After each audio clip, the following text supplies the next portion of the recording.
Last time, we compared the energy densities of hydrogen, lithium batteries, and fossil fuels, using ChatGPT. Unfortunately, only 1 out of 20 answers gave the correct energy density value. And one answer, which is the right answer, also incorrectly concluded that the density of fossil fuel is higher than that of hydrogen fuel cells, even though the density of hydrogen is 33 kilowatt-hours per kilogram, and the density of fossil fuel is 12 kilowatt-hours per kilogram. When comparing the energy density per weight. Let's test if Bing answers more accurately than ChatGPT. These are the answers I asked Bing 5 times. Bing gave the same answer to 3 out of 5 questions. One of the differences from ChatGPT is that quotation marks and sources are specified. While ChatGPT did not indicate citations and continued to be wrong, Bing was more reliable because it showed citations. But here's a twist. Last time, the range of correct answers was defined like this. Fossil fuels, 10 to 15 kilowatt-hours per kilogram, Li-ion battery, 0.1 to 1.0 kilowatt-hours per kilogram, hydrogen, 20 to 40 kilowatt-hours per kilogram. Here are the answers to the questions I asked Bing 5 times. There are 2 things wrong. First, units are wrong. The unit of energy density per weight is joule or watt-hour, but the Bing used watt. Second, in answers 1 to 3, the energy density per weight of fossil fuels is too high or higher than that of hydrogen. First, look at the source to check the unit of energy density. Fortunately, clicking on a quoted sentence in the answer will take you to the source. The first and second answers are the same but from different sources. The source of the first citation for both answers is the MotorBiscuit site. The source of the second quote is irena.org in the first answer and cas.org in the second answer.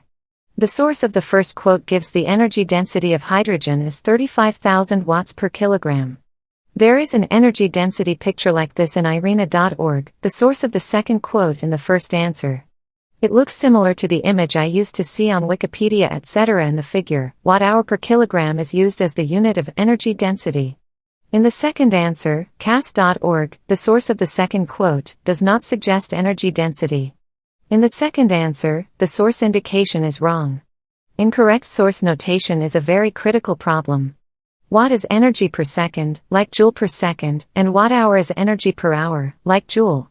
When expressing energy density, the unit of energy is the watt-hour. Bing uses watts per kilogram in the first cited source and watts-hour per kilogram in the second cited source. But Bing's answers all use watts per kilogram. The first quoted source uses the wrong units, so all use the wrong ones. Second, let's look at the sources of why the energy density per weight of fossil fuels is so high. Citations on the energy density of fossil fuels are the second listed source. The source of the first quote does not indicate the energy density of fossil fuels. As mentioned, cas.org, the source of the second citation in the second answer, does not indicate the energy density of fossil fuels. The source of the second quote in the first answer, irena.org, has only pictures showing the energy density of fossil fuels but does not give numbers. It would be surprising if Bing recognized the picture and offered the value. However, while the value indicated as the energy density of fossil fuels in the answer is 46 kilowatts per kilogram, the value in the graph in the source is about 13 kilowatt-hours per kilogram, which is a big difference. Likewise, only references are indicated, and irrelevant values are shown. The energy density value is wrong, and the notation of the quoted source is also incorrect. The fourth answer is entirely correct. The energy density per weight of lithium-ion batteries and diesel fuel was accurately compared in values and units, and efficiency was briefly explained. And for hydrogen, it has been shown that the energy density per weight is very high, but the energy density per volume is very low.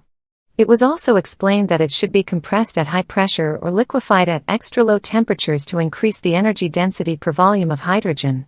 That is a very nice and correct answer. The source in the previous 3 answers and the source in the fourth answer are entirely different. The answer is correct because the source is correct. Since Bing doesn't refer to the MotorBiscuit site, which gave the wrong units, it gave the right answer.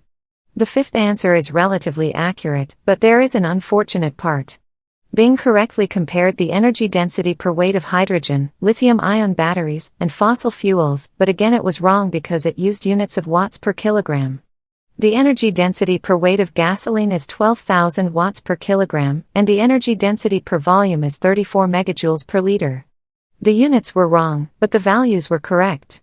And the energy density per weight of fossil fuels was not cited. The 5 websites listed as sources do not have information on the energy density of fossil fuels. I will summarize by comparing Bing and CHAT GPT. In the case of CHAT GPT, the energy density value was correct only 1 out of 20 questions, whereas Bing provided the correct value 1 out of 5 times, and the unit was wrong the other time. The first 3 answers gave incorrect values and inaccurate sources of citations for fossil fuels. In particular, since the source uses the faulty unit is used without verification. Rather than finding and answering 1 or 2 data, comparing data from a more significant number of sources would be better, and suggesting various values and sources if different results are obtained depending on the source.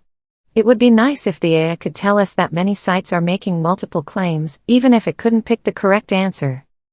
Thank you for watching. Audrey Choi has spoken so far.